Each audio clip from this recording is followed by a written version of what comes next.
Então partimos agora para o capítulo 12, que é o último capítulo antes do teste, né? O último capítulo de geometria espacial antes do teste. Vamos falar sobre pirâmides. As pirâmides, né, serão estudadas segundo os aspectos geométricos, né? Os principais elementos e os cálculos da superfície e do volume. As pirâmides são bastante conhecidas principalmente por causa dessas famosas pirâmides aqui lá do Egito, né?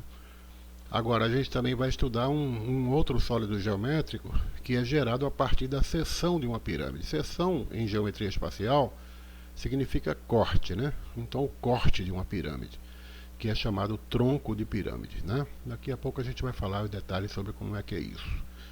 Aqui na arquitetura está um exemplo de tronco de pirâmide, né? Usado como elemento aqui para construir um edifício.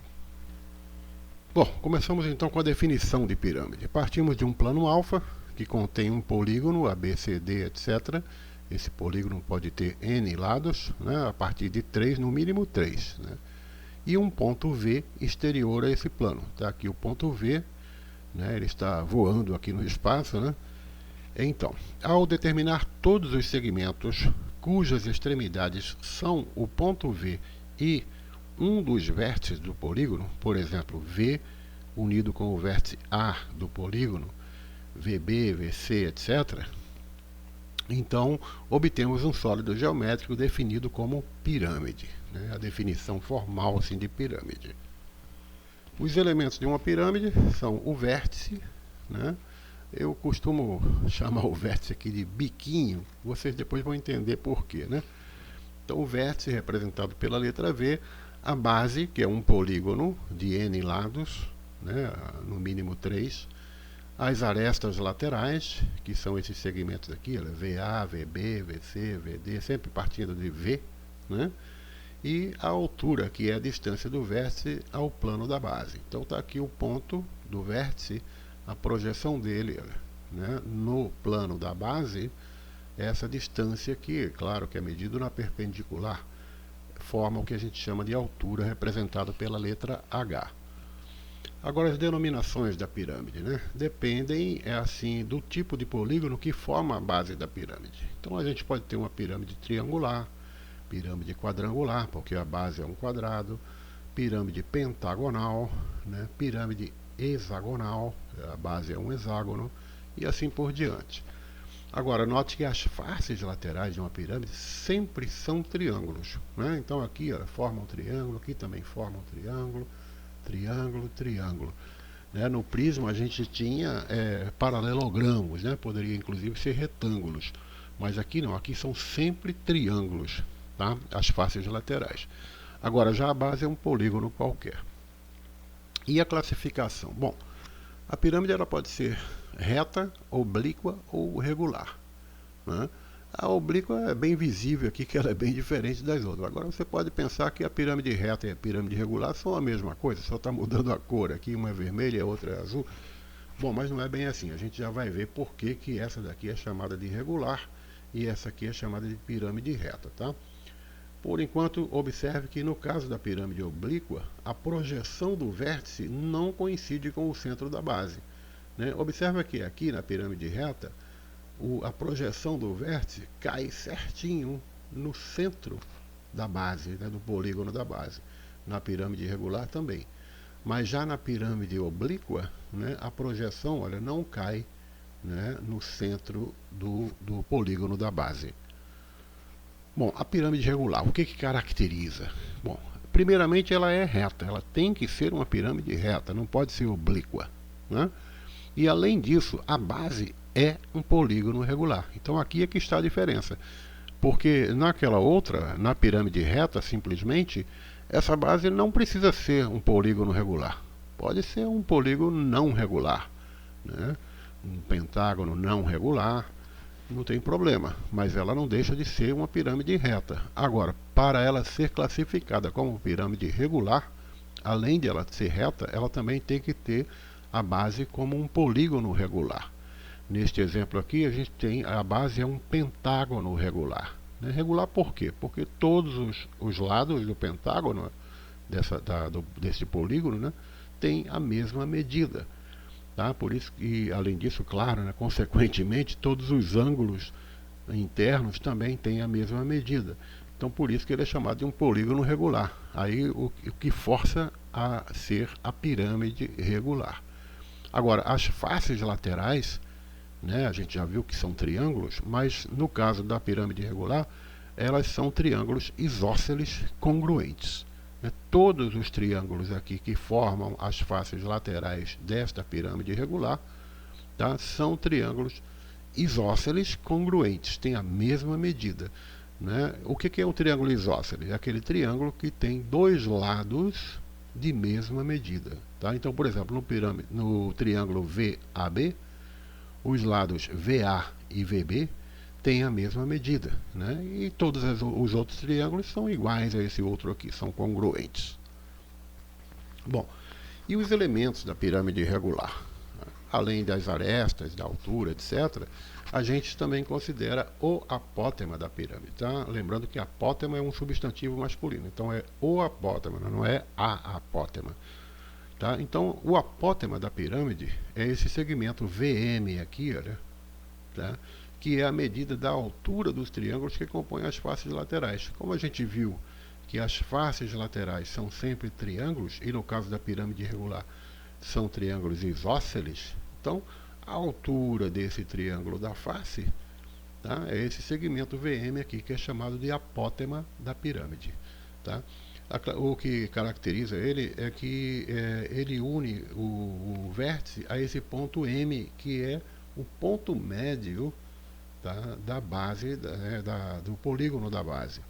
Então, de um dos lados do polígono da base. Então, esse segmento CD aqui, o ponto M está bem no meio, né? Por isso que ele é chamado de ponto médio. Tá? A distância MD é igual à distância MC. E o apótema da base é outro apótema, que é esse segmentozinho aqui, ó, OM, é a distância do centro do polígono da base a um de seus lados.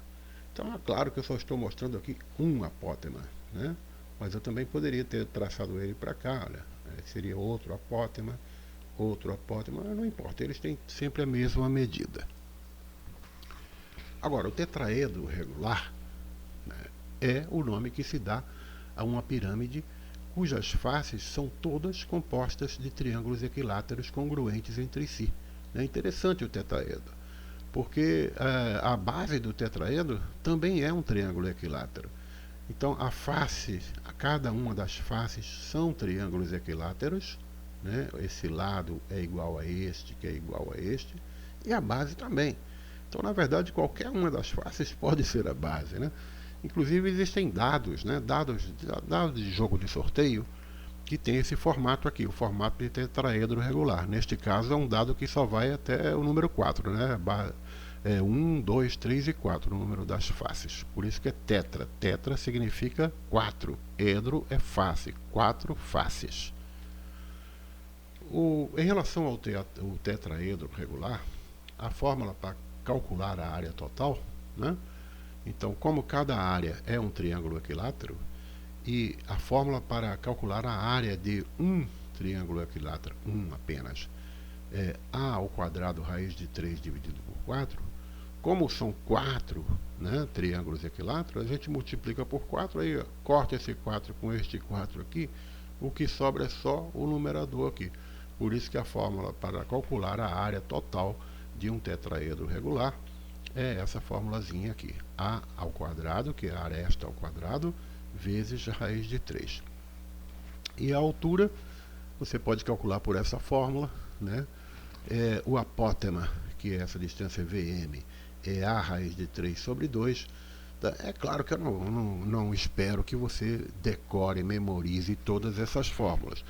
Eu só peço que você saiba onde encontrá-las, né? Toda vez que se falar em altura de um tetraedro, em apótema, você saiba do que se trata e saiba consultar, né? Já que o teste vai ser com consulta, você saiba consultar a fórmula adequada e usá-la. A área e volume da pirâmide, né? Como eu falei, em quase todos os estudos que faremos sobre sólidos geométricos, a nossa preocupação sempre vai ser calcular a área e calcular o volume, né? Com a pirâmide não vai ser diferente. A área lateral é a soma da área das faces, né? Então, se você calculou a área desse triângulo, calculou a área desse triângulo, calculou a área desse triângulo, é só você somar todas essas áreas, você vai obter a área lateral. É claro que se for uma pirâmide regular, né, não precisa nem somar, basta multiplicar, já que é tudo igual, né? Agora, a área total é a soma da área lateral com a área da base. Note que só tem uma base, né? No prisma nós tínhamos duas bases, aqui só temos uma, né? A outra base é um biquinho. E aqui é que vem a história do biquinho. Olha, o volume de uma pirâmide é dado pela terça parte. Olha só, terça parte significa um terço, né? A terça parte do produto da área da base pela altura. Ora, gente, a área da base pela altura, a gente viu no vídeo anterior, é o cálculo do volume de um prisma, né? A área da base multiplicado pela altura. Só que toda vez que você encontrar um sólido geométrico que tiver um biquinho, como é o caso da pirâmide, do cone, que a gente ainda vai estudar, né? Então você simplesmente divide por 3. Então a fórmula é igual ao do prisma, área da base vezes a altura, só que dividido por 3. Se tiver biquinho, divide por 3, tá bom?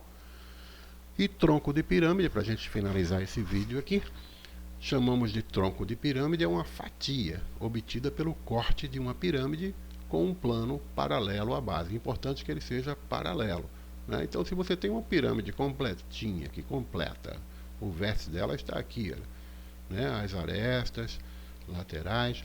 Aí, se você cortar essa pirâmide com um plano paralelo à base, você vai obter essa figura aqui de baixo, olha, que é chamada de tronco de pirâmide, tá? Tá aqui os detalhes dela, né? Então observe que as bases do tronco agora ela tem bases, tem duas bases, né? Antes ela tinha uma base e o biquinho. Agora não, como a gente cortou, ela passou a ter duas bases, uma base maior e a base menor. Então são polígonos semelhantes entre si, as bases maior e base menor. Agora já as faces laterais, que antes eram triângulos, agora não são mais triângulos, são trapézios. Lembra dessa figura aqui? Olha, trapézios. Tá certo? Bom, como exercício, eu sugiro que você faça o exercício 1, 2 e 3 da página 153, tá certo? E como tarefa mínima, basta você fazer o número 3, tá? Dessa mesma série aqui, da página 153, e enviar pelo AVA. Não precisa mandar os 3, não. Basta mandar o número 3 relativo a esse capítulo 12, tá bom? Então, muito obrigado aí pela sua atenção.